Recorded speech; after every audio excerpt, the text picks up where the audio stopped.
Welcome to Mafia, a new podcast telling stories of America's criminal underworld. Gotti assumed the position of head of the Gambino family. And using the name Donnie Brasco, I was able to infiltrate the Bonanno crime family in New York City. Bugsy Siegel is an American mob legend. One man changed the whole texture and landscape of crime in America. Listen to Mafia every Wednesday on Apple Podcasts or wherever you get your favorite shows. Just go straight to your biggest spell. Just go straight to the big spell at the end. He's building up. Well, it's like the bad guys in movies that start off with the guns, and when that doesn't work, they're like, time to use the rocket launcher. It's like the rocket launcher always works, guys. What the fuck? Yeah, it's like how the Power Rangers always used to try as a separate thing, and then they'd be like, no, that didn't work, because it never works, Brian. It never works. Let's just immediately, tell you what, let's get together at 2 o'clock every day, form up as the giant thing, and then just look around. God-awful movies.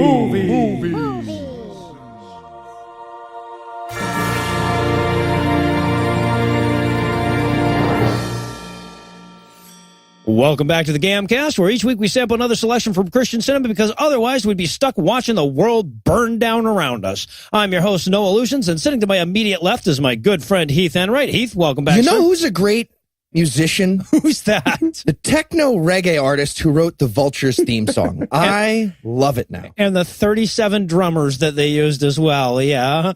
And sitting 81 miles to my right is my bad friend Eli Bosnick. Eli, how are you this fine afternoon, sir? Call forward, which is actually a call backward at this point when this episode comes out. You got to follow him. You got to follow him across multiple podcast people. That's what he's trying to tell you. And dimensions. So tell us, Heath, what are we going to be breaking down today? All right, we watched Wicked Vultures 2. It's the continuing saga of... It's part 4 of the fucking Vultures thing. I don't know. It's like a beauty pageant, demon head. I don't know. And Eli, how bad was this movie? Well, if you loved the first 3 Vultures movies, but you hated how many of the words you could understand, you will love this movie. This is like, do you remember that scene from The Office where Michael Scott thinks that negotiation is just like, like just getting quiet? It's like the Vultures movies have slowly been doing this to us. And by the end of like Happy Vulture's Birthday 77, it's just going to be a series of interconnected syllables with us guessing randomly at the scenes. Is that not what we were doing? Pretty I might have to similar to change what my notes are right now. I got to write all new notes. All right, so this is, of course, the 4th episode of the Vulture series, as Heath mentioned. So before we get into it, I want to give the audience kind of an idea how this measures up to the other 3. So of the 4, where would you rank Wicked Vultures 2 in terms of random ever variant audio quality? I'm going to say tied for first with all of them. It's the entire series is shot with like one mic implanted in the actor's larynx and the other mic attached to a flying kite somewhere nearby. You do get the feeling that the actors in this movie think mics are demons so that the people who made it had to hide them around in case they ever caught one. I think this is the first movie where like somebody actually hits the microphone. Yeah. Oh, we'll get there. Yeah. Oh, yeah. And how about in terms of angry direct address monologues of intended evil? Oh, first place. Everyone's a Bond villain trying to impress the camera guy with their plan constantly. I feel like the camera guy like was playing with a mic and everyone in the cast saw him and they were all mad at him through the shooting in this movie. Whose side are you on? And finally, and I think this is sort of the most important one, where does this rank in terms of ass-kicking magic vultures? For me, also first place. Oh, yeah. Both in total volume and in they murder a rapist. Yeah, they do. Which they is do. Slightly different than punching a Nazi, right? It's a little bit different. We're not doing this on air. We are divided in our opinions. Because it violates the iTunes terms of service, and we would have to have our podcast removed if we did. Yeah. Joke. So you should rape a Nazi is what we're saying. And then we will kill you. With a vulture. With a vulture. But we'll send you a nice T-shirt. Okay, so Eli, where would you rank it in terms of ass-kicking magic vultures? We're going. What it is we're going for like new records every week of how long it takes to go completely off the rails, and I don't think we can beat this one. We've said it. Today we got it in the count we do to balance out our mic. Right. We actually had to cut something before that. No, I'm going to go with first place for this, of course, but I have to admit, aside from sort of like poltergeist stuff, their main trick seems to be making people crazy. I got to admit, I'm a little disappointed in the vultures so far. Yeah, no, for 3 movies, we've been building up their badassery, and then all they can do is like make people strip. Kind of weird. Now, is there anything you guys want to nominate this one for being the best at being the worst at? Yeah, 2 things, actually. I'm going to say best worst strategy for using magical powers. Now, we have bad guys with access to a demon god who controls vultures with laser beams. And we saw them already use this to increase sales at a flea market in earlier episodes. This time they also levitate office chairs. That's what they go with for the magic. Little monkey in the middle with some glasses. We'll get to it. Yeah. Yeah. And one other thing, best worst, overuse of the phrase "you people." Man, I'll tell you what, if the main character was white, this would be very uncomfortable. Yeah. Can I go with best worst money envelopes? The entire last 3/4 of this movie are just this guy sitting down with people, talking to them, and handing them what could not be more obviously the same 3 sad, ruffled envelopes with no money inside. They couldn't even afford legit envelopes. I thought those were just like index cards with like a check and crayon. It's very hard to tell. All right, well, before we get to the breakdown, I'm going to need a quick minute to strike a few things out of Eli's notes and Heath's. Yeah, thank you. And mine. Perfect. So Perfect. We're going to pause for a quick break, and when we come back, we'll dive into all the horrible legacy of British colonialism that is Wicked Vultures 2. Hey, it's me, Carl the Pug of Pegacorn. I'm 1/3 pug, 1/3 Pegasus, and 1/3 unicorn, and there's nothing a Pug of Pegacorn likes more than having friends over for a fresh home-cooked meal. Am I right, Heath? You sure are, Carl. No, Heath, no baloney. You actually order Blue Apron, is that right? I do. Being out in Secret Lair, Pennsylvania, it can be hard to find fresh ingredients. But with Blue Apron delivering fresh, pre-portioned ingredients right to my door, I actually learn how to cook delicious meals with easy-to-follow, step-by-step instructions. Now, I gotta admit, having something delivered sounds pretty good to the Pegasus in me, and opening boxes sounds pretty good to the unicorn in me, but the pug in me wants to make sure this is good eating. So what's on this month's menu? Glad you asked, Carl. Let's see what we got. We got a West African peanut chicken. Ooh, that sounds delicious. We got paprika and fennel-spiced salmon. Yum, yum. Yep, and cauliflower parmesan paninis with red leaf lettuce and an apple salad. Paninis? I love paninis. Hey, Heath, can I get some of those? I don't know. Can Pug of Pegacorns eat cauliflower? I'm willing to find out. I bet you are, Carl. And with Blue Apron, never repeating a recipe within a year, I'm eating new and delicious dishes like these every single week. It's like you run your own little restaurant. Sure feels like it, Carl. Okay, you sold me. Heath, how do I get on board? Well, you and anybody listening at home can check out this week's menu and get your first 3 meals free with free shipping by going to blueapron.com/godawfulmovies. You will love how good it feels and tastes to create incredible home-cooked meals with Blue Apron, so don't wait. That's blueapron.com/godawfulmovies. Blue Apron, a better way to cook. I'm Carl the Pug of Pegacorn. What was this? I don't know. It's been like 6 months of ads. It's getting hard. Hey, Alan. Hey, super excited to finally be in the movie. Yeah, man, we've been waiting. Oh, so who am I playing? Oh, this is great. You are going to be playing the devil. Oh, so I get the red suit and the horns and the whole thing with the fire, huh? Sorry, what? You know, the devil, red giant guy, fire, tail, pitchfork. Oh, are you sure the devil isn't a green floating head with corn for horns? Did you maybe? Yeah, no, I'm very sure. Okay. Well, we'll figure it out. I'm sure it'll be fine. Yeah, don't worry about it. Yeah. Oh, okay. But you're not allergic to corn, right? No. Cool. No, just wondering.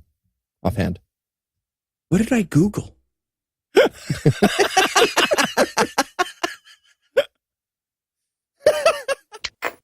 And we're back for the breakdown. And once more, we're going to start one of these movies off with a "This preview has been approved for all audience" screen, followed by no previews, because that's how movies start, I guess.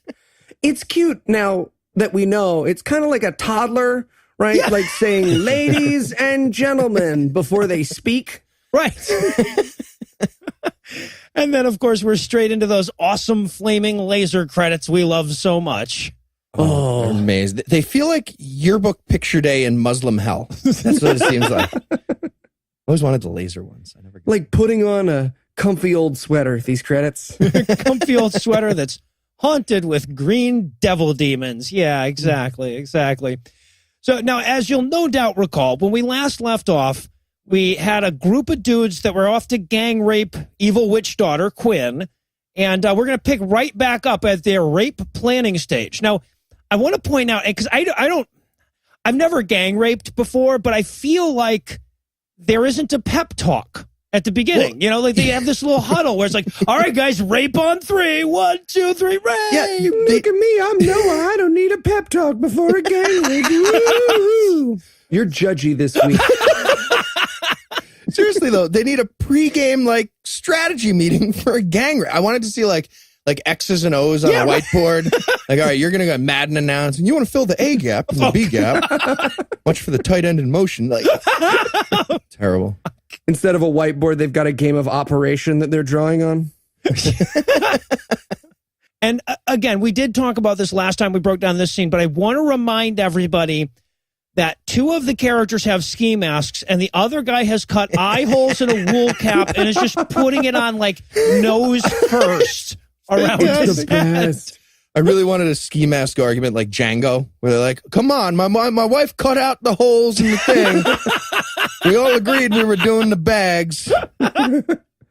Can we get an additional hole? You know what? It's fine.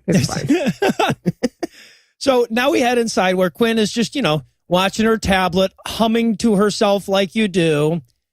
And actually, honestly, for the movies that we watch for Christian movies, this is the best vamping before the scene starts that we may have ever seen. It's true. She doesn't do anything with coffee, which, again, in our Christian movies, puts her in the 0.001%. Yeah.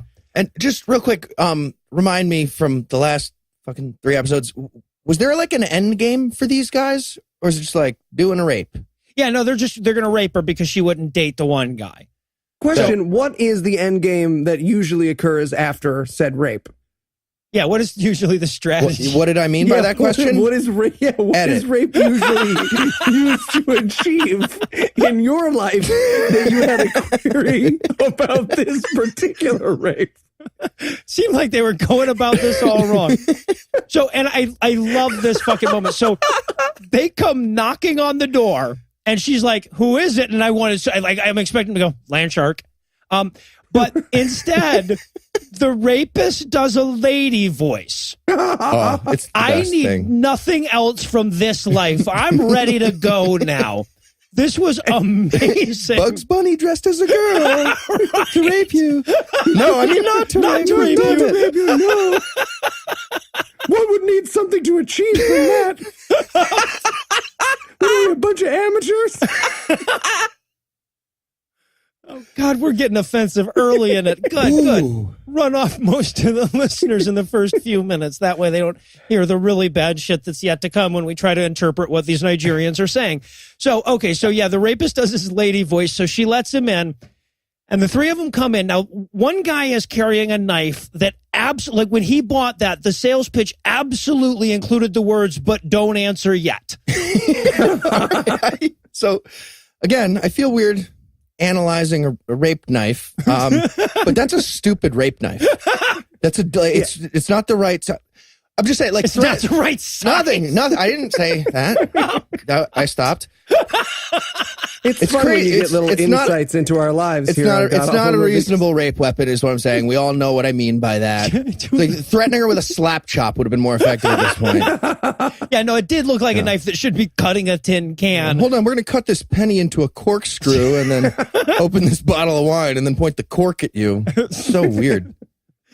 So, yeah, now, of course, we can't jump right into the rape. You have to monologue a bit. So he monologues. And at this point, I'm wondering, like, what is the point of the fucking mask, right? She knows this guy. Like, the vast majority of him is visible, and he's not using the lady voice anymore. So clearly she's going to be able to identify the dude. And she's like, what do you want? I will give you anything. And he's like, take off your clothes. And she's very casually just like, no. Nope. Not going to do it. Yeah, so he tries to rape her, and when it becomes clear that that's what he's going for, she gives him this amazing, oh, no, you didn't look. She just, just bats her eyes like, oh, you're going to rape me? I think I'm going to... Really? We'll see. Really? You're going to rape me? Also, can we point out, he stops mid-rape. He never undresses her or does anything violent. He just sort of, like, heaves himself on top of her and then like, right? But he stops that process mid-rape to give his buddy a fist bump. Seems like bad timing. I mean, Heath, you're our resident rape expert, as really established on this episode. I feel like if you do a fist bump there, you blow it up at least, you know, style points wise. Oh, this is so bad. The fist bump? I want to disassociate myself with this episode. Edit.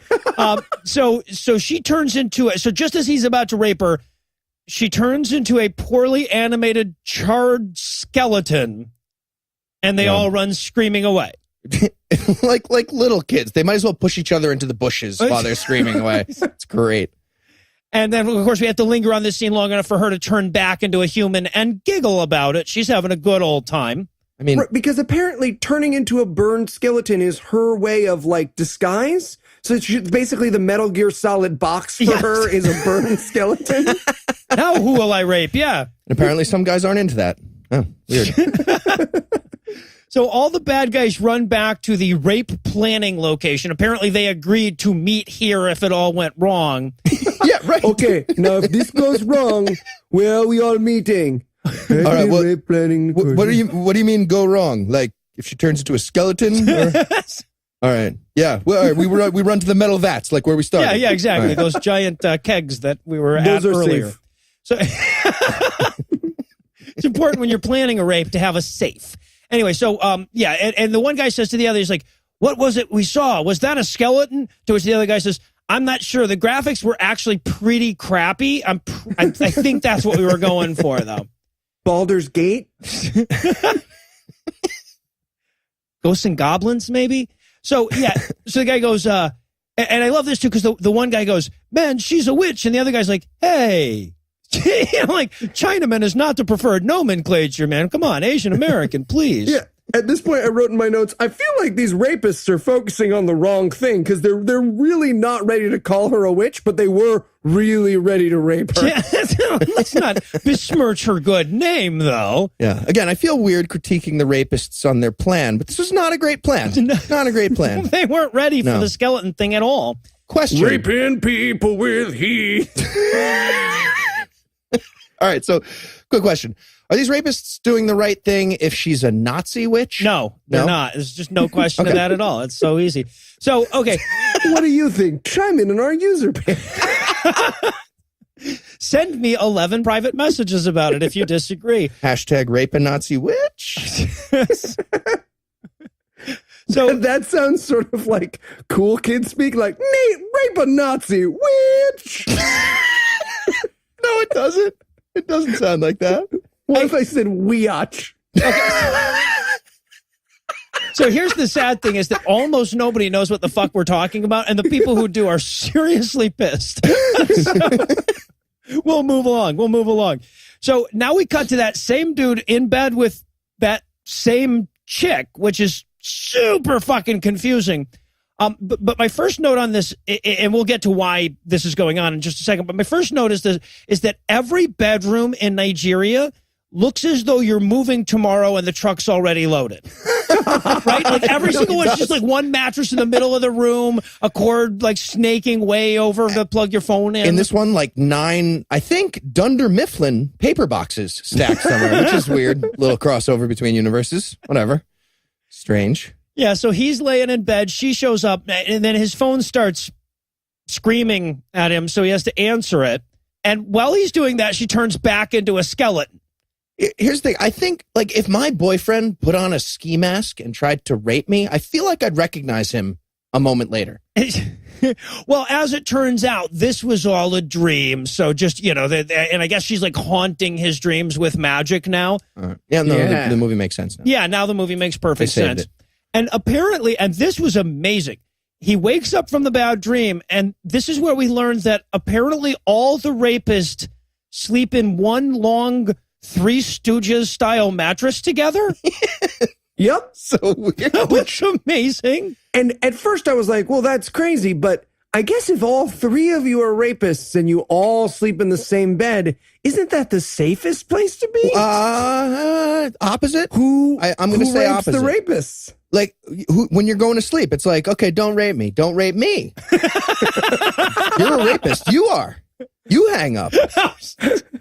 It's like that sleepover in middle school, except instead of like the hot water and you pee yourself, you get raped. Yeah. So it's like my sleepover. You so beat me to that one. I was not welcome to many more sleepovers.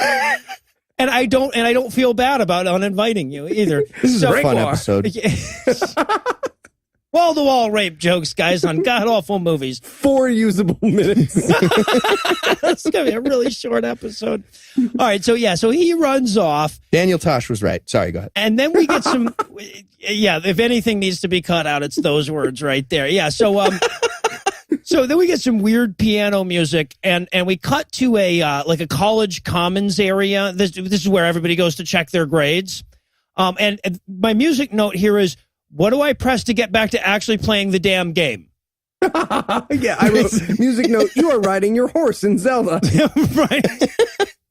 I thought it kind of sounded like Stephanie and DJ getting a lesson from Bob Saget at the end, but like on Mario Paint. Like, yeah, right. Very Yeah, video exactly. gamey. Exactly. Sort of a crossover there.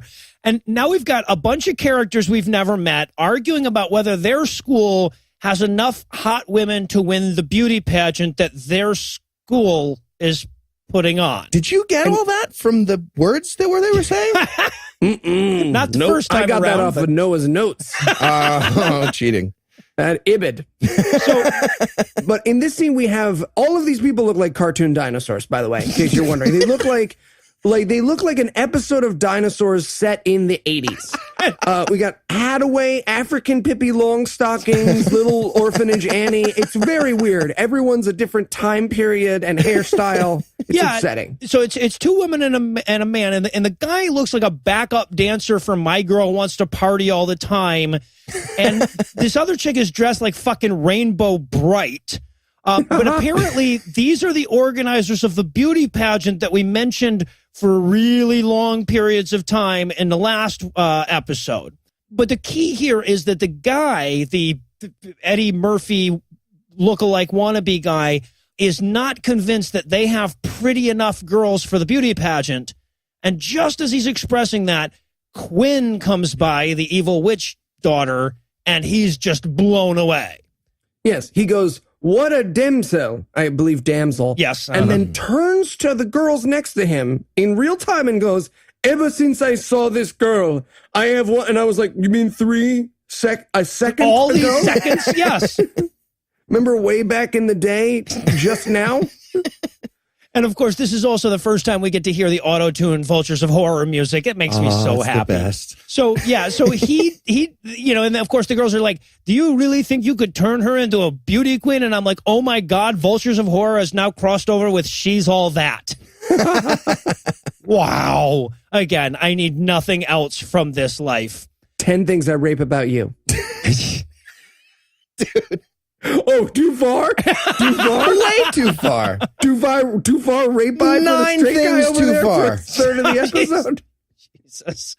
And now we cut to Quinn, and she's all like splatched with dabs of white paint, and I am way more turned on by this than I would have expected. Love me some Quinn. But she has to remind us in this scene. So she is now communing with the devil / mirror on the wall / Jolly Green Giant's faithful sidekick Sprout. This is the great Chakra Kiki. No, that can't be. Yeah, I believe that's Chakra Kiki. Okay, that demon is god of Chakra Kiki vultures himself. I mean, he had the corn cobs on his head. Did you not notice Who those? else would have corn Who else cob out? That's obviously Chakra Kiki.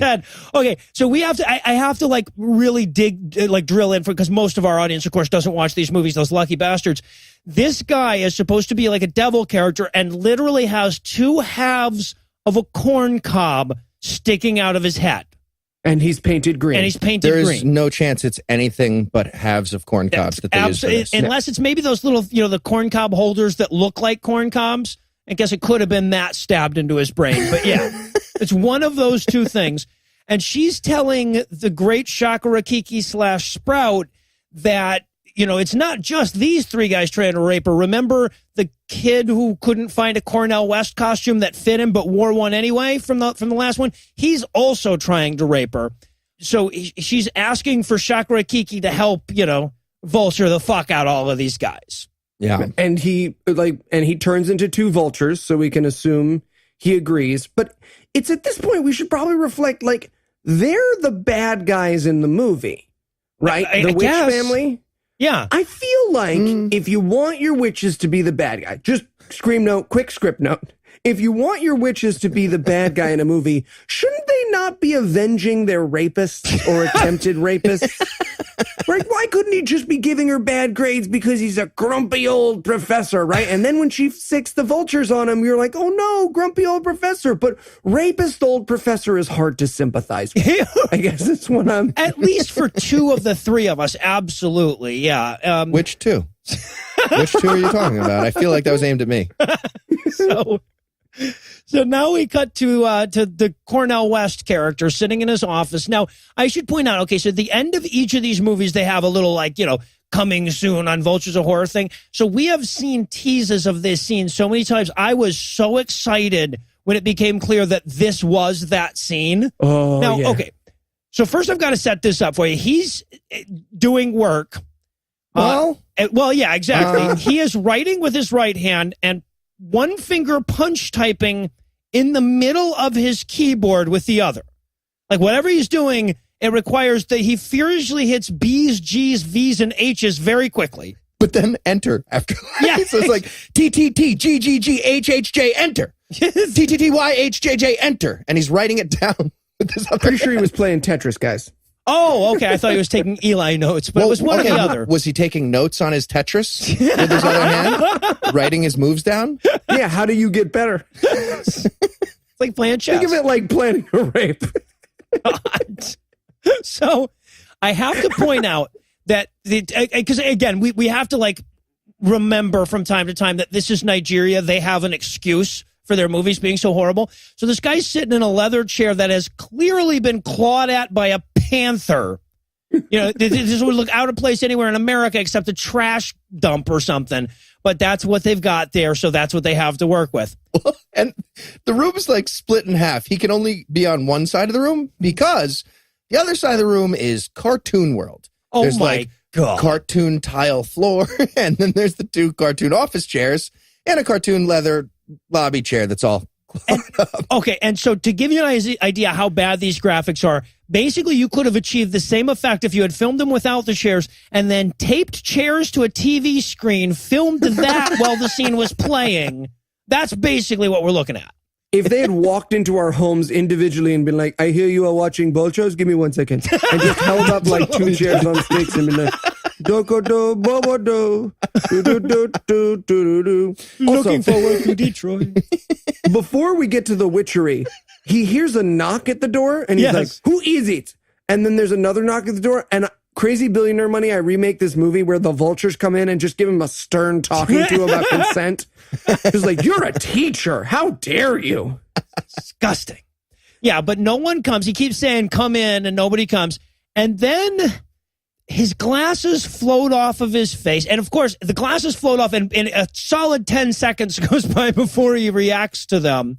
Mm-hmm. And then the vultures start fucking with him, using the glasses as I would a laser to my cats. Yeah. And the music here was pretty fun. I wrote, it's a rattlesnake landing a spaceship, was what I was hearing. Much like Eli during room noise. I don't know how he does it. Exactly. So he chases his glasses around, and he's going like, this is weird. My glasses shouldn't be floating around in the room, but he's still just snatching at them. Eventually, they snap back into his face, and that's when we start getting the floating chairs that one at a time raise up in the air, spin around, and then come back down. It's pretty sweet, guys. Seriously, if guys in black unitards did this with like cardboard chair cutouts, it would have been better. It would have been better. Yeah, it would have been more realistic. Absolutely. So, yeah, but this is enough to really freak him out. So he runs from the building, and now there is a vulture chasing behind him. Okay.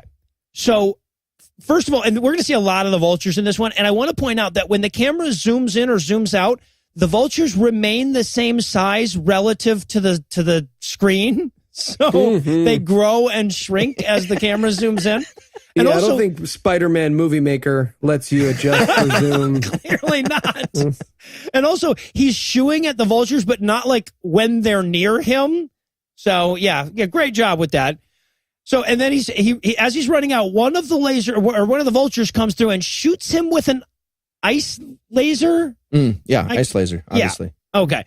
And then he starts stripping and runs away doing monkey arms.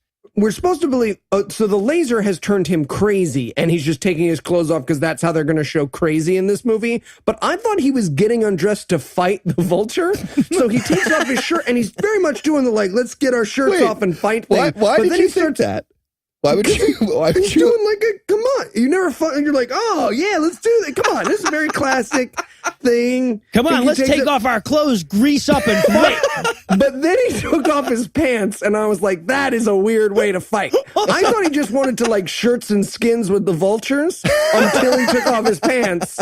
And then I was like, all right, that's a weird way to fight a vulture. Also, it takes him like 11 minutes to get his belt off, too. Like, it's like clearly he's just like, fuck, they won't come around the goddamn, but no second shots in Vultures of Horrors, folks. So, no second takes. So he strips to his underwear and then runs off, holding his arms above his head. And of course, Quinn and her roommate are standing there watching all this. The roommate's pretty freaked out, but Quinn knows exactly what's going on.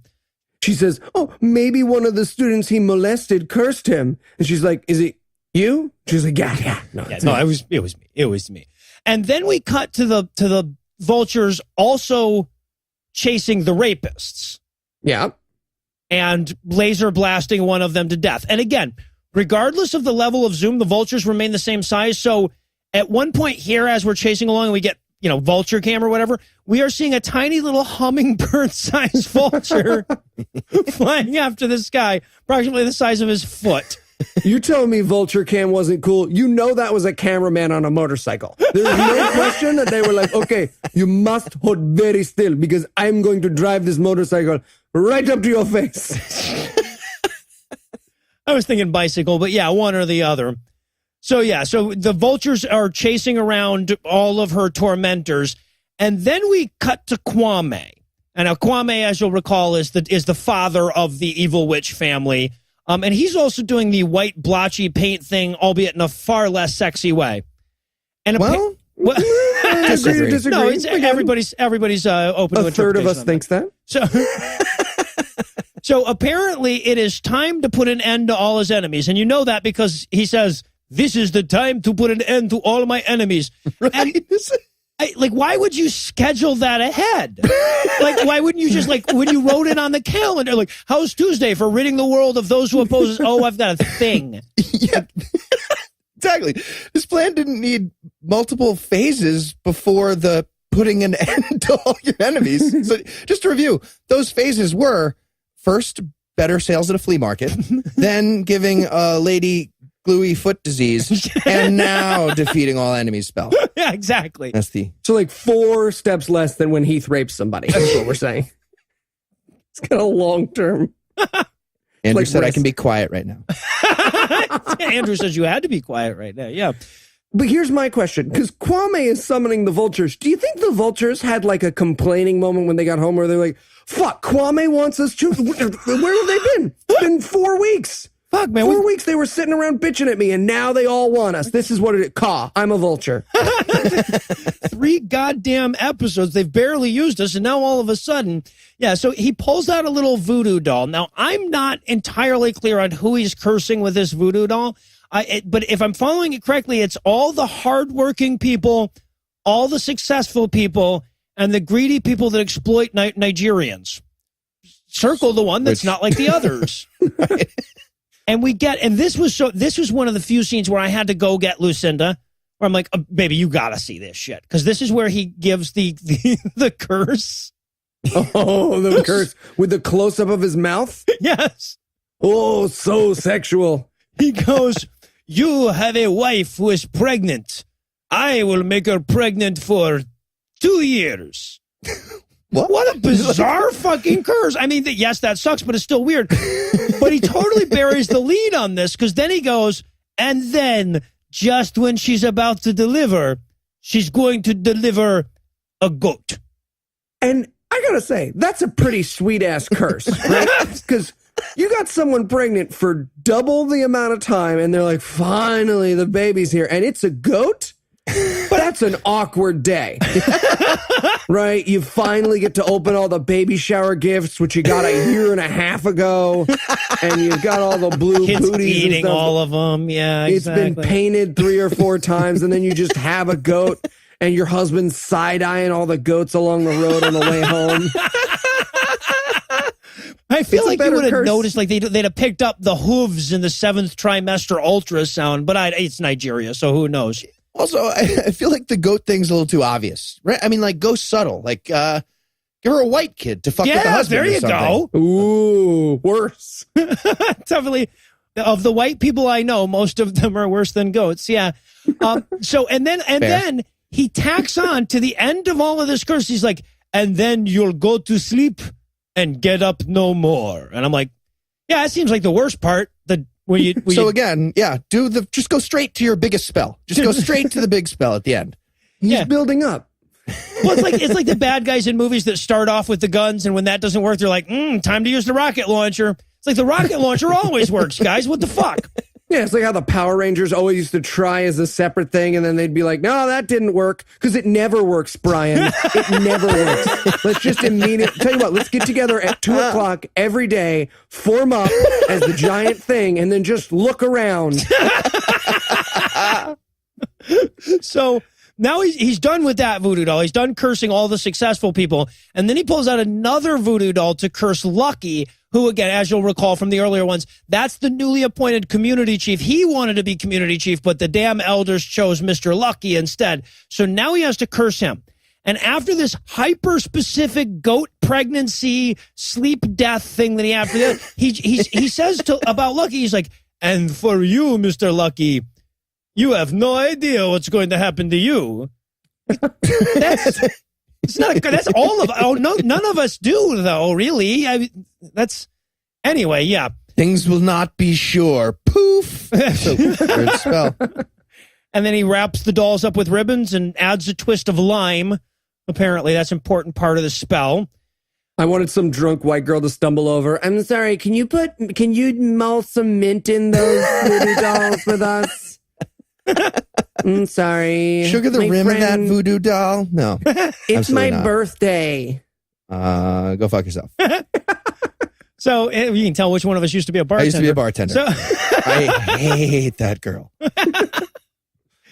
He just hates her. He said hates. It just rhymes with other things. I'd like to distance myself from a lot of the things that have been said today. I just want to be very clear. I don't find any of that to be funny. Not funny.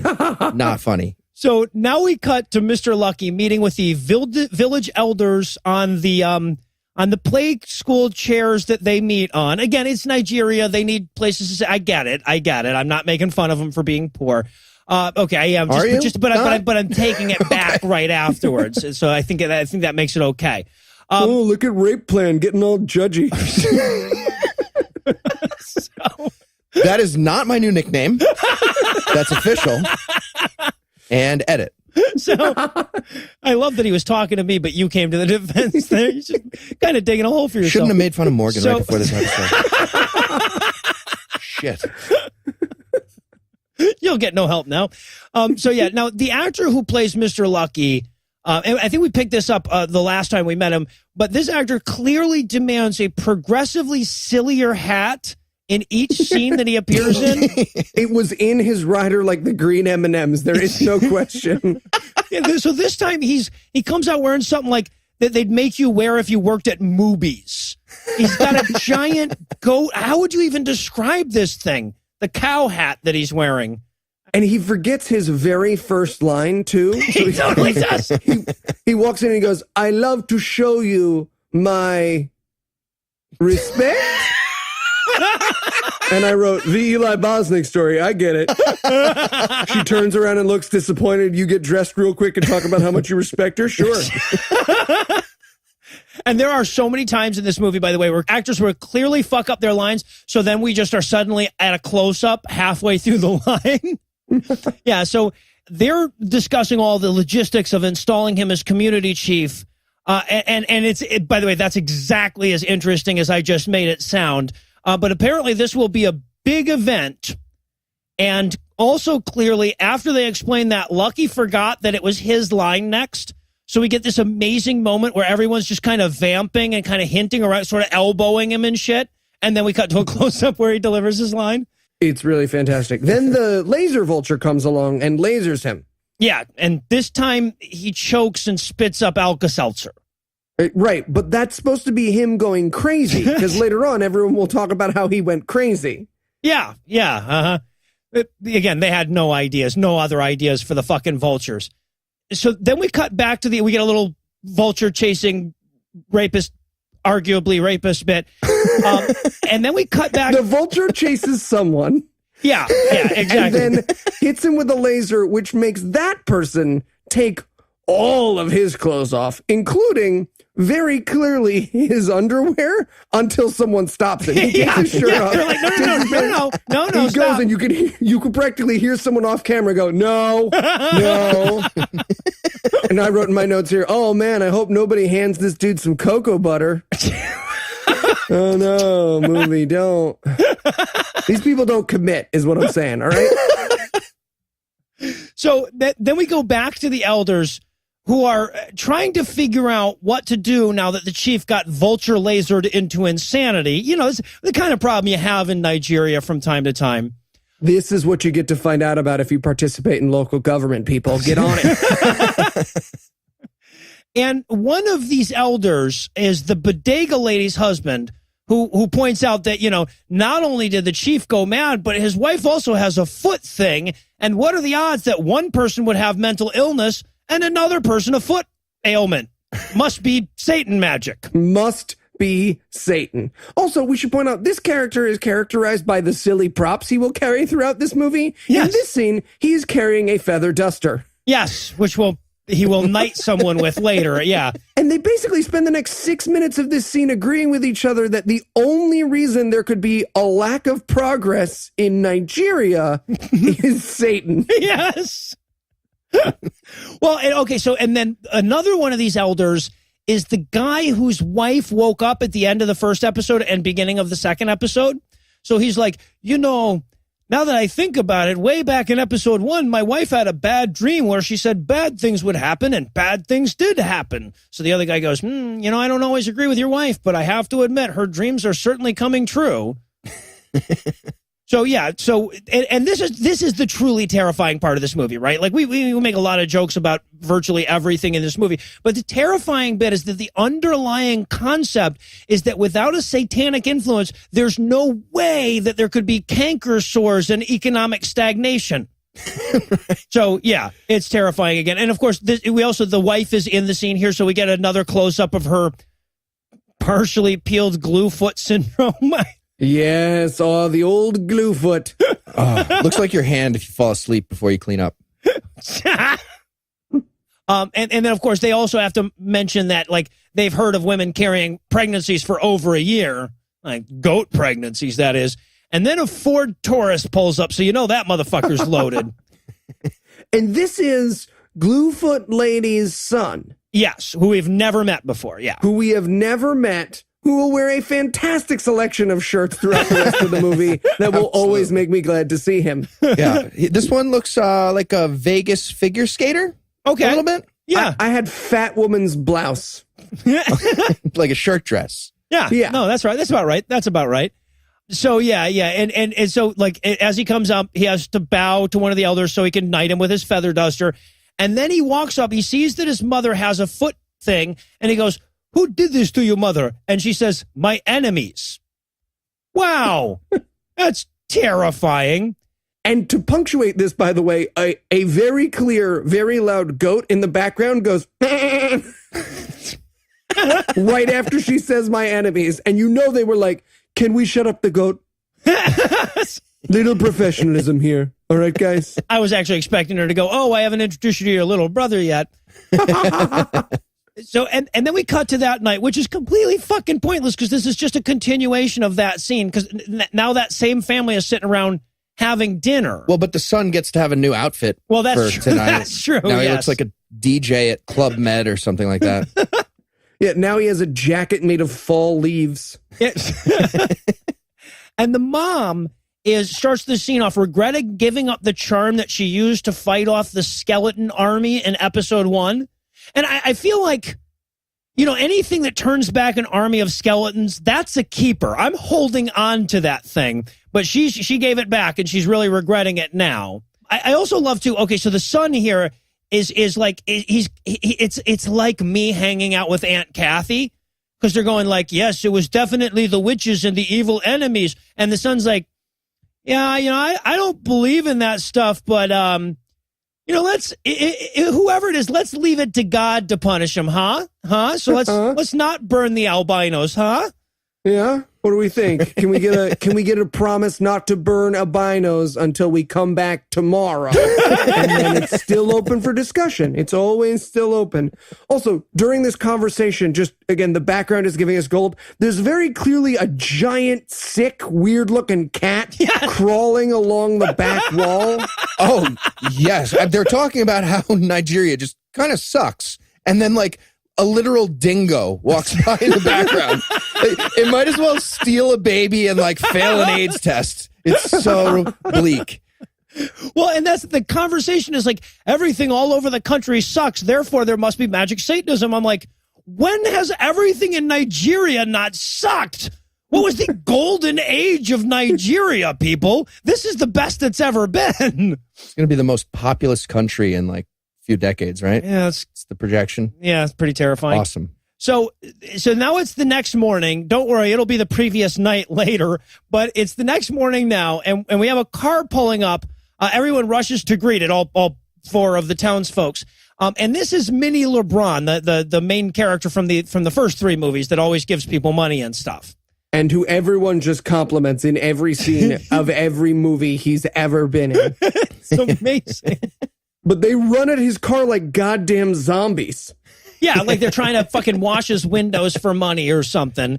But luckily, he has brought some bread for them. Now, this is the moment he's like, "Oh, so good to see you. I've brought you some bread." And he reaches into the back seat to get the bread, and he clearly hits the microphone as he reaches back for the bread. Wow. It, like, breaks and sparks. Yeah, doesn't work out well. You might as well see the sound guy in the back glaring at him and fixing it throughout the rest of the scene. Right. Oh, be a little more careful next time you reach for bread, Mr. Daniel Day-Lewis. So more like Daniel Day-Blew-It. And now it's night again. The next night, I don't know. The real difficulty in these movies, and this has always been the problem in these movies, is that we do these little cues in our notes. Like the first person that watches the movie will cue in on this particular line. Okay, this is the line where I'm starting the next scene so everybody else can keep up with them. And which means that we have to, like, write down what they just said. So for this one, I wrote, you know, I had to make sure my brother wasn't Fellini. And I'm pretty sure that's what she said. I have no fucking clue. The rest of my notes for the rest of the movie are, what did Noah say happened? Sure. I'll make some jokes about that.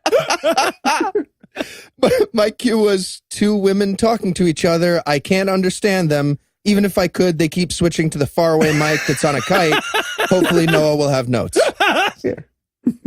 Yeah, so it's Rose who is the chick that the bad brother, the satanic younger brother, had to pay to fuck in the first 3 movies. It's her and a friend of hers, and they're talking about how excited they are that Minnie LeBron, whose name is Cujo, I think, I don't know. Anyway, so they're talking about how excited they are that he's in town because he's such a philanthropist, and one of them, and he will almost certainly give them money because that's what he does. I just wrote lighting is for pussies in this scene. And they also point out again that that all of the bad things in Nigeria are because of the witches. Yes. Yeah, I wrote 2 consecutive notes. Economic downturns are caused by witches, this movie, and then economic downturns are guaranteed if you think they're caused by witches, me. And then we cut to 2 different women also talking about the same thing. Hey, that's my note too. Yeah, still no idea what they're saying, but same thing as what I had in my early. Yep. There was one woman that I could more or less understand. The woman in purple in this one, I couldn't even tell where one syllable stopped and another one started. Oh, we're talking about Bonnie from Five Nights at Freddy's? This woman is wearing purple, very dark, and in a background that makes her look and lit extra purpley. Yes. Bonnie at Five Nights at Freddy's just got a speaking part in this movie for some reason. So, and they're also there to see Minnie LeBron, Cujo, about giving them some money. And he comes out in the most kick-ass pajamas I have ever seen in my life. If anybody's wondering what to get me for my birthday. Pretty fly pajamas. Coming in March. Yeah. We need to eventually do a live show where we do like the final Vultures of Horror and we wear these pajamas. Everyone wears those pajamas. I feel like that's racist already. Just I don't know why necessarily. I hadn't even suggested blacking up yet, but I am into it. This is why I wasn't allowed face paint during the wrestling. One new low after another this week. All right, so yeah, so he comes out to tell these women that he'll definitely give them all their money that they want. How did you get all? Do you speak Nigerian? How do you know all these things? Well, he's read my notes, which means he now understands Nigerian. These people speak as Eli writes. So he has to step up on his pedestal for a little while and tell him how awesome he is, and then they have to tell him how awesome he is, and then he gives them some money. That's kind of the way he interacts with humans. And now we're back to the other 2 women that were talking in the scene before, but luckily this time they're in a more or less lit room. Mm-hmm. And we have to start with several minutes of them talking about how nice the lobby for this hotel is.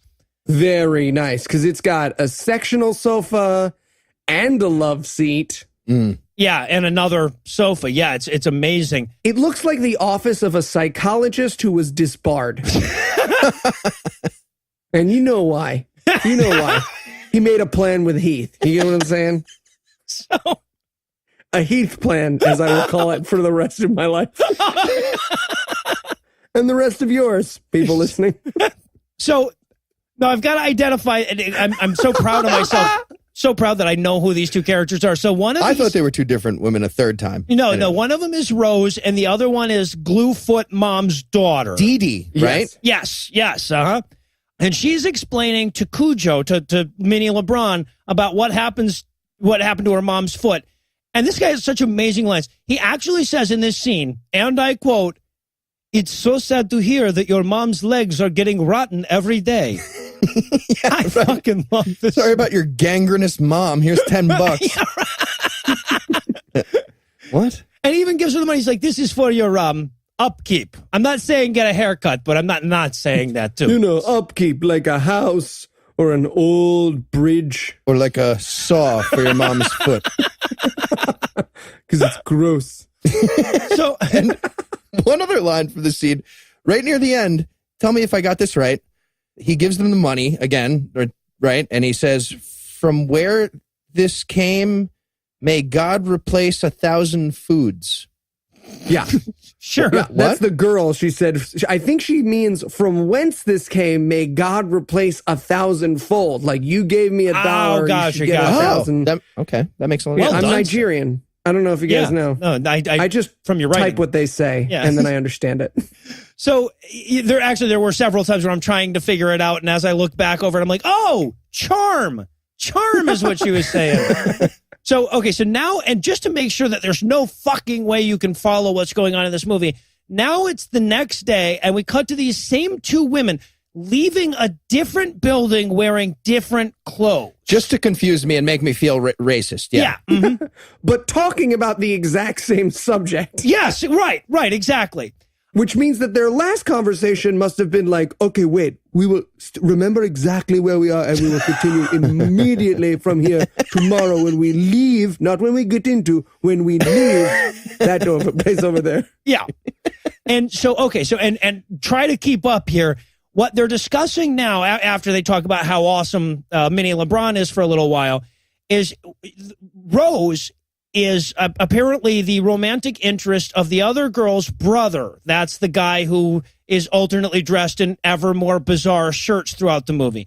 Now, it's important that you also recall Rose is the girl that the Shakarakiki younger brother, the witch brother, sold his iPad for. It's Superman, yeah, that Superman sold his iPad for. So this is going to be very important. But Dee Dee is trying to convince Rose that she should date her brother. Right. Okay, we're all on the same page. And then he shows up, and he basically reenacts a live-action version of the creepy messages people send my wife on Facebook. You are a flower. I want to wake up next to you and sleep at night. Marry me. What? Checking account number. What is happening on Facebook? Jesus. Oh, you don't know girls who get those messages? Female listeners, give Heath a tweet. Send him some messages. Yeah, right. Send him a screenshot of the creepiest message you've got from a Nigerian guy that wants to fuck you. Or Heath you, as they might say. Oh, God. What the fuck? So, and so she many goes, jokes today. She goes, so you don't have a girlfriend in the city? And he goes, with a shirt like this, are you fucking kidding me? No. Look like a dealer for gay blackjack, whatever that would mean. No, I don't. And on his shirt this time, it looks like it's every type of fabric at once. Like that shirt at the tailors where they're showing off all the swatches they have into one shirt. He's wearing that shirt. Exactly. He stole that. Yeah. Just walks out whistling. No, I came in wearing this. And also, I got to point out this line because this is so weird to me. And I'm wondering if there's maybe a Nigerian mating ritual I'm not aware of. He says, I want you to be my last lady standing. Like they're going to do a Hunger Games thing for his dick. I mean, I'd watch it. I mean, that sounds awesome, but hungry for the D games. Appreciate you going back for that. I volunteer for a as tribute. second, I was just pretending to understand what you were talking about. I volunteer Eli as tribute. So then we cut to some diner where the Smurf version of Dave Chappelle is bragging about how much money his friend made. His friend, by the way, being the Achu is the guy's name, but the Glue Mom's son, the one that wants to fuck Rose. But Dave Chappelle Mini-Me literally looks like a preemie that no one will acknowledge. He looks like the epilogue to the Goat Baby, and everyone just decided to just not address it and be cool. So, and then of course, as they're talking about how much money this guy has, that's the topic of conversation. Kwame's older son, Superman's older brother, walks by and overhears this, and he realizes that Rose is stepping out on his brother. Right. So he proceeds to do like an angry interview, like he's on The Real World. He just starts talking to the camera, like, this guy's stealing. I really don't like this guy. He's moving in on my brother, and we're living in the same house. It's really awkward. Cameraman. What? Yes, he has to tell the air in front of him that he does not approve. Heath and I were on a season of The Real World together. We don't like to talk about it. You don't like to talk about it. He also swears that he's going to clip those feathers of his. I wrote down he's going to clap his fetas, so that makes sense.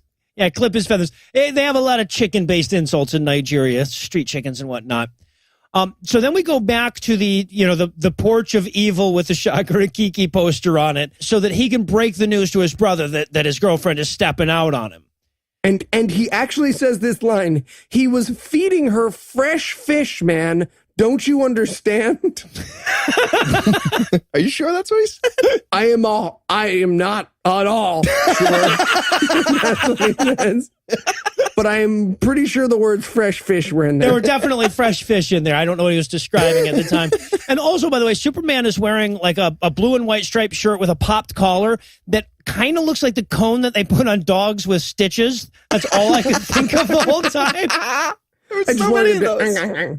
You're right. No. Steve. No. By the way, this character's name is Steve, and that is unforgivable. We have Kwame, Achu, Dee, and Steve. Fuck you, movie. Fuck you.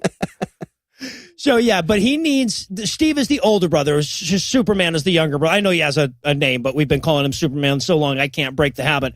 But Superman needs Steve's help to teach that bastard Achu a lesson.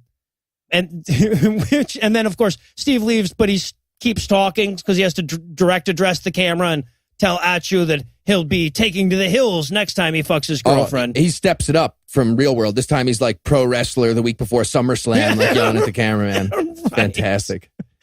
So with that ominous foreshadowing, I guess we can pause for a quick break. But before we do, let me give Act 3 the hard sell here. Will Achu also get lasered to death by an insanity vulture? Will the elders blame satanic magic for their inability to get past level 610 on Candy Crush? Who's going to squeeze a goat out of their vag? Find out the answers to these questions and more when we return for the bewildering conclusion of Wicked Vultures 2. Honey, the baby's on its way. All right, finally. It's been 2 years. All right, guys, I'm the doctor. Are we feeling good? We're ready to give birth to this baby. I bet. 2 years is a really long time. Steve the goat, you got the camera? Okay, now push. Push. There we go. And you've got a beautiful baby goat. Steve, you son of a bitch.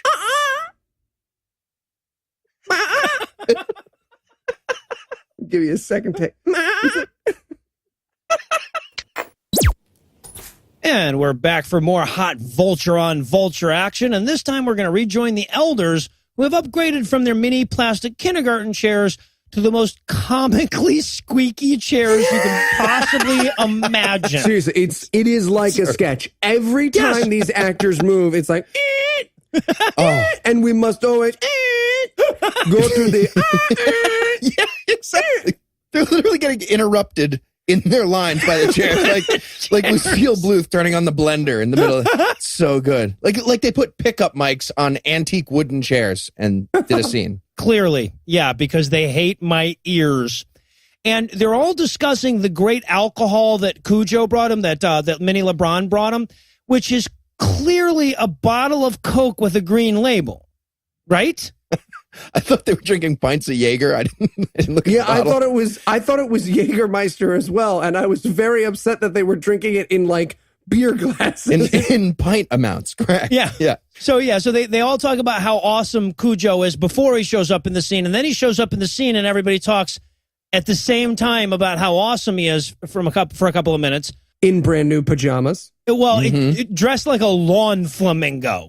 Another question on the props these characters all get. So the elders here, they either get a cane, an ass paddle for hazing, like they're in Dazed and Confused, or a feather duster. Is that a ranking system, do you think? Well, I got it. Which really is the have highest? Questions about, because the one guy seemed like he had like a kabuki mask on a stick kind of a thing, but big, like for a cow. Oh, I thought that was an ass paddle. I thought it was a rock, paper, scissors situation. Like ass paddle beats feather, but feather beats fan. Cane beats feather. It's like a feather? 6. Okay. You can throw a Spock once a game if you're playing at a 5. So somebody make us that game. Way ahead of you. So yeah, and this is where he starts throwing out the line, "You people," every 3 seconds or so. A lot. Yeah. A lot. So, but what he's telling them, like, what a great job they've been doing looking after the village. But it's weird because he's saying, like, yeah, the village, everything seems to be going to shit. You guys are doing such a great job. Yeah. And all. He goes, I just want you to know that even though all we have talked about for the last third of this movie is how terrible everything in this village and this country are, you guys are doing super great. Right. They also talk about how Lucky, who was supposed to be the new village elder, is now a madman, and how that doesn't make any sense because madness doesn't run in his lineage. That's what they say. Yep. Those are the two possibilities. You had crazy parents or Satan magic. And Cujo is quite distressed by all the Satan magic. They also ask him to take Lucky to a crazy hospital so that he can be cured of his vulture insanity. Yep. To a rehab. Is that what they say? A rehab house for people turned crazy by laser vultures? They have those in those Nigeria. Okay. I wouldn't doubt that for a second. I am more confident that they have that than they have grocery stores in this country. What happened to the lady in the grocery store? Right? From those other, they don't tie that up at all. No, it's really. She had a lot of juices selling. Isn't she Gluefoot? No, that's the lady she in had the flea bodega. market. Yeah, that's the lady in the grocery store is Minnie LeBron's wife. That's right. We haven't touched base with her in a while. Yeah, no, we see her at the very end of the movie, but that's it. Yeah, I was curious about her the whole time. And by the way, as they're sitting here talking in this scene, I literally wrote this. I don't think I've ever done this for an individual scene before, but I wrote, holy shit, there are 3 more minutes in just this scene. Yeah, they are rough. And by the way, here, let me spoil those 3 minutes for you.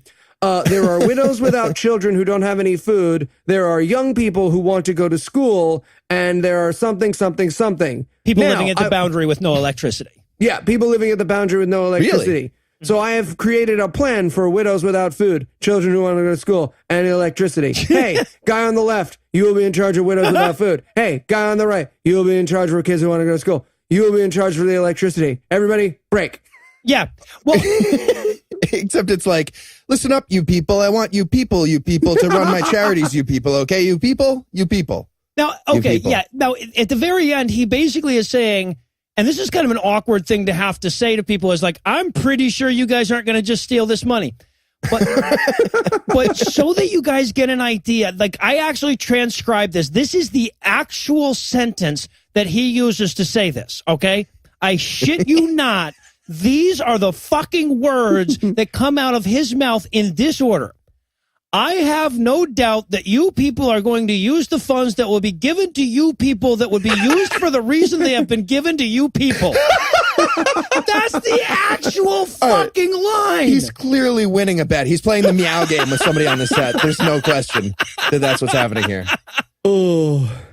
Yeah, and then everybody blesses him some more because he cannot leave the scene without everybody talking about how awesome he is. Quick reminder, that now makes 100% of the Vultures movies in which characters have had serious discussion about, like, and look, I know this money I give you for government programs, you're not going to just keep it. 100% of these 4 movies. Exactly. It's a scary, scary place.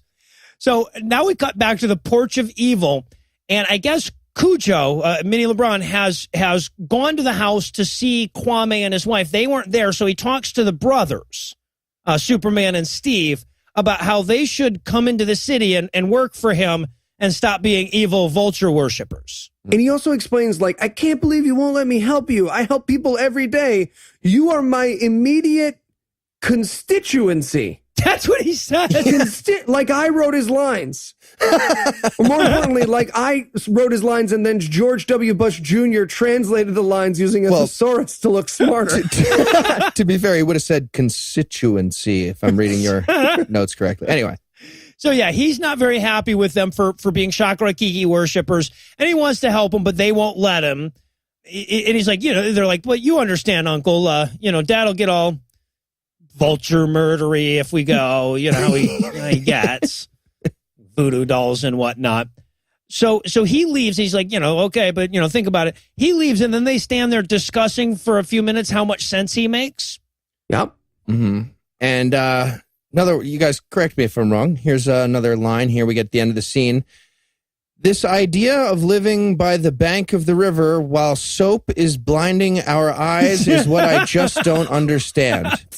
I don't understand either. I think Steve said it. I agree with Steve. That's very confusing. Yep, Noah didn't write it in his notes, so I'm going to assume that's true. Yeah.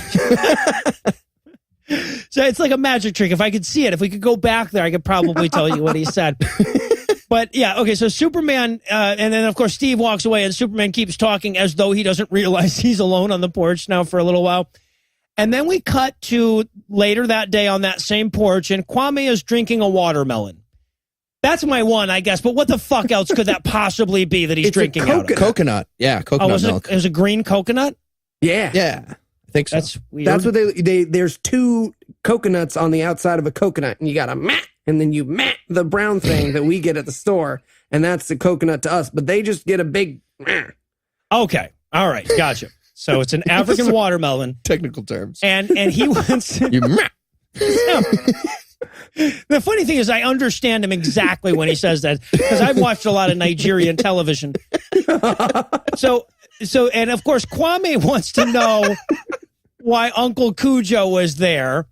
And and he's like, I sure hope you didn't take any of that money he was offering you. They're like, no, we didn't. And we get a pretty important revelation in this scene. He says, and I watched this twice to make sure I wasn't making this up. He goes, don't you know, he wouldn't worship the ghosts of our forefathers, but they worship the vultures of horror. Were the ghosts of their forefathers vultures of war? I have a question, and I don't want to be judged. Do Nigerians, when they die, turn No, I'm going to stop you right there. Nope. Yeah, they Vultures. don't birth goats in reality either. So. Yes, it's vulture, human, goat. It's a really weird plan. It's another rock band. That's the other thing in the rock band. Vulture Feather, beats goat. spanking Goat beats paddle, yeah, no, that makes cane, sense. Vulture, But I goat. feel like goat beats vulture. No, you're right. You're right. Goat beats Vulture vulture. beats Vulture beats human. human. Human beats. Human You're beats right. in the goat. mix. That makes way more sense. Let's be reasonable. So yeah, so now we finally get the hottie that Minnie LeBron is married to. I've been missing her. Yes. Back to weird, somewhat porn for a woman. Exactly. Yeah, exactly. So the microphone in the sheets thing. Yeah. So yeah, he gets home to his wife and they talk for a minute about how they missed each other. She says, I miss you. I know. Like now you will say, duh.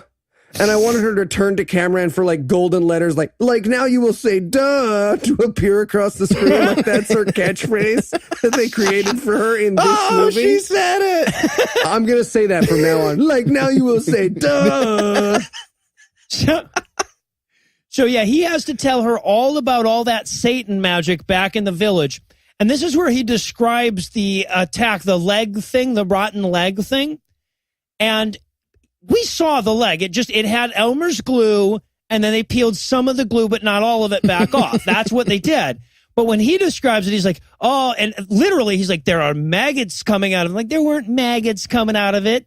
You're in Nigeria. You couldn't have found some maggots to throw on her leg if that's what you were going for? Come on, people. I know you have maggots.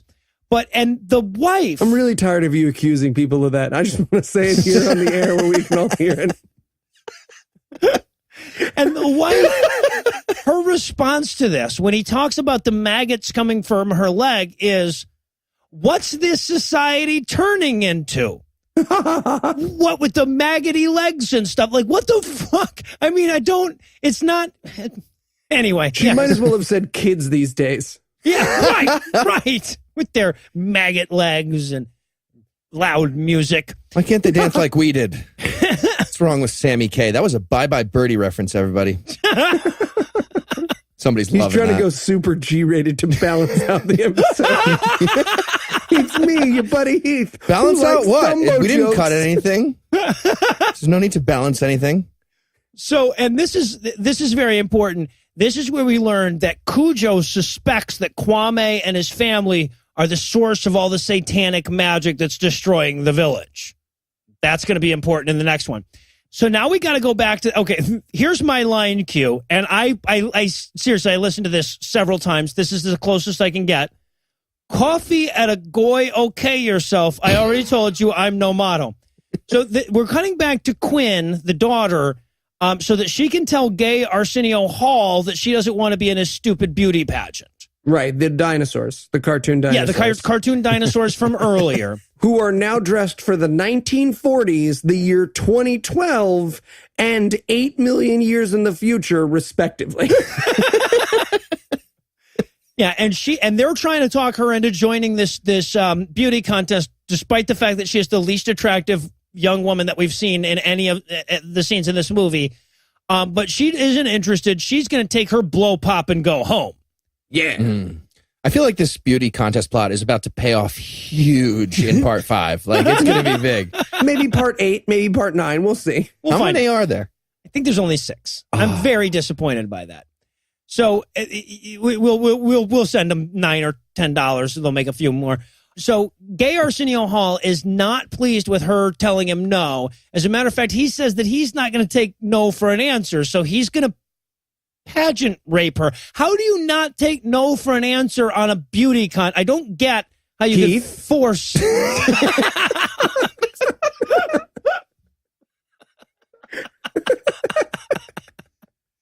I'm tapping in Andrew. Andrew's tapped in for me for the rest of the episode. A lot of planning that goes into it.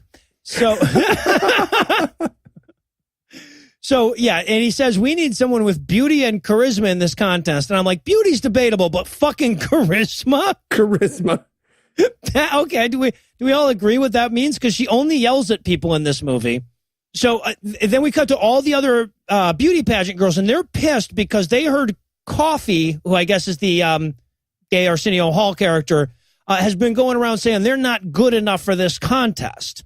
And the girl in the middle's tits are smashed together so hard they look like they got in a car crash. Like they look like they should be like tits on a highway, like scaring you to be careful when you drive. One tit is like, you got peanut butter in my chocolate. Yeah, exactly. So aren't we buying a billboard in Texas? Some ideas.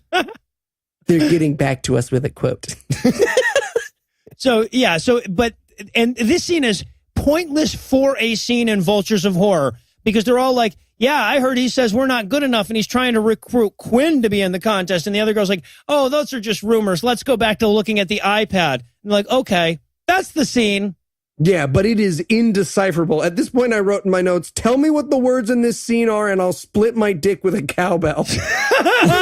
Wait, what do you mean by split your dick in half with a cowbell? I don't know, man. Make a plan. Vertically?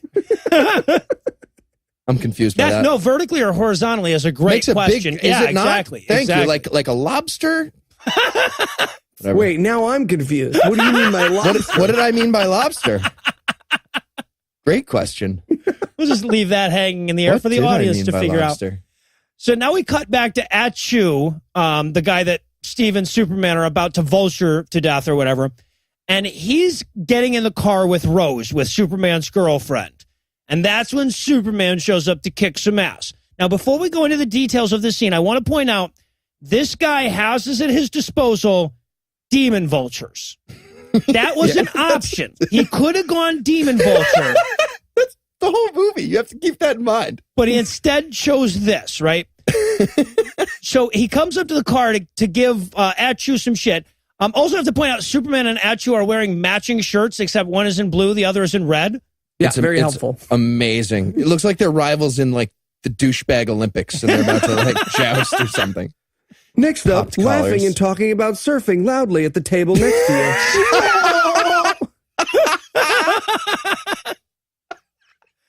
And again, just so that like we can never quite understand who's the good guy and who's the bad guy, Achu starts bragging about how much better he is than Superman because he can steal so much money. Right? Isn't that what he says, you're just taking chicken change from your master in the city. And he goes, at least I have a master I could steal from. Yeah. What? Meaning Shocker Kiki? No, because it's the other guy, Achu, who has the master that he can steal from. I don't. Yeah. Is he working for Cujo? I have no fucking clue. This movie really falls apart in this scene. Now I have no idea what's happening. Then he punches him in the dick. Well, but he David A.R. White punches him, right? It's like all the way around like an orbit. In the dick. Yes, absolutely. And then in the face. Yeah. One and then the other. And he says to Superman, he's like, if you come near Rose again, I'll have you arrested and make sure you die in detention.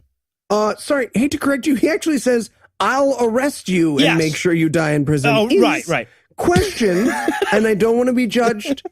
Is everyone in Nigeria a cop? Do they have, or is it just like if you bring a guy in? Well, if you ask them, they have to tell you. I gotta send back an email. I got their prints on the line. So instead of using the vulture magic, he just goes up there and gets his ass kicked like Daniel LaRusso or whatever. And then after Atchu and Rose drive off, he has to once again direct address the camera about how next time, though, Gadget, he's going to get him. The bottle line is drone. Indeed, yeah. And that's it, apparently. That is the movie. Now, but the story continues. Don't worry, everybody. Right.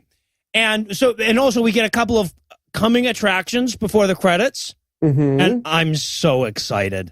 Yeah. The last two look amazing. Quinn's going to blow at someone. Kids are going to choke.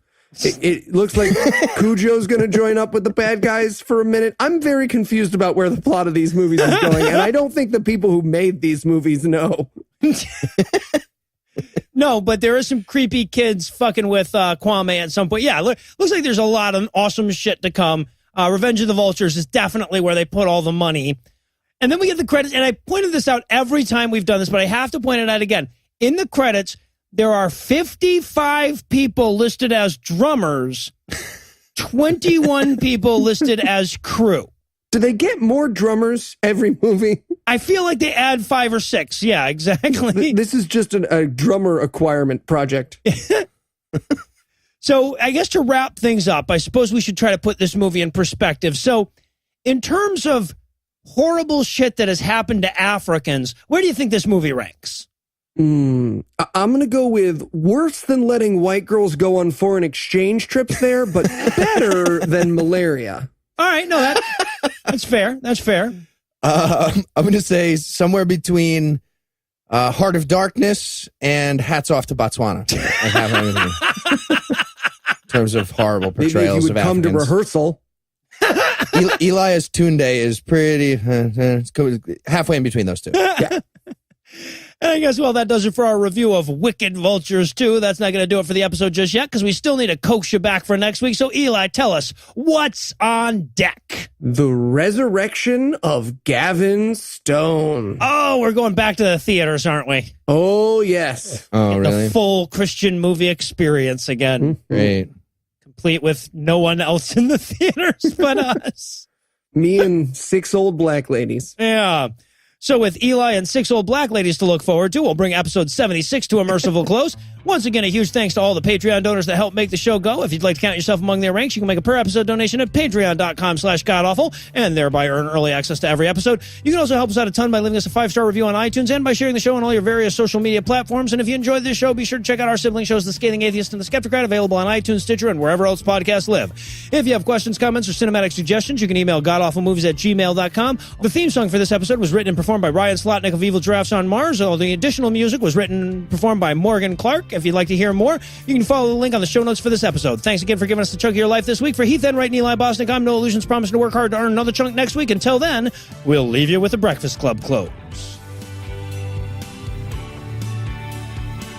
The Goat Baby grew up to be a stand-up comedian. He was medium funny. Vulture number 2 went on to be Ben Kingsley. Hemdete, all-time moose cat or no more. That's it. Great.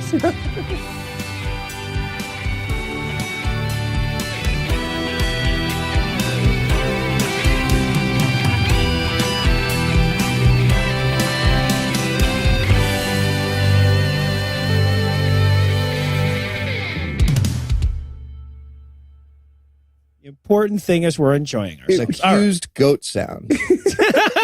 That's what that was, everybody. All right, that's all we need on that recording.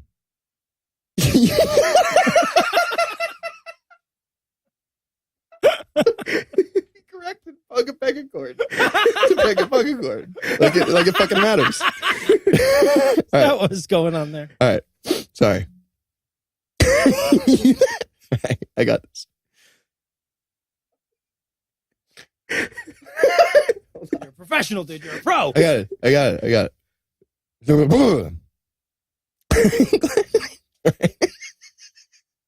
The preceding podcast was a production of Puzzle and a Thunderstorm LLC, copyright 2017, all rights reserved.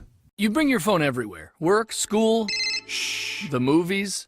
Now you can bring it to an Xfinity store for an easy way to switch to Xfinity Mobile, a new kind of network designed to save you money.